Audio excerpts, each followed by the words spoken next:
బండి సంజయ్ కుమారుడి కేసులో తన మాటల్ని వక్రీకరించారని అన్నారు మంత్రి పొన్నం ప్రభాకర్.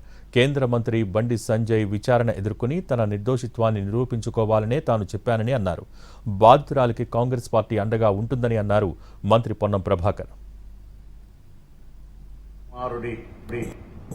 చేతుల్లో బాధితురాలికి న్యాయం జరగాలని, బాధితురాలకు న్యాయం చేసే అంశం మీద మాత్రమే నిన్న నేను మాట్లాడడం జరిగింది.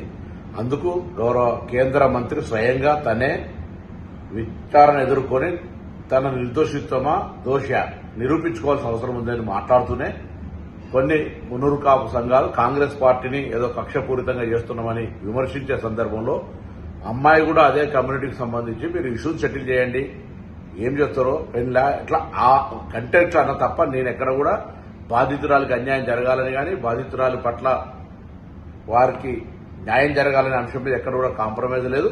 బాధితురాలకు కాంగ్రెస్ పార్టీ అండగా ఉంటుంది, బాధితురాలకు పూర్తిగా మద్దతు ఉంటాం. న్యాయం జరగాల్సిందే, న్యాయం కొరకు పోరాటం చేస్తాం. ఆ సంఘాలు ఆ న్యాయం జరిగే విధంగా అమ్మాయి పక్షాన్ని నిలిచేవారని కూడా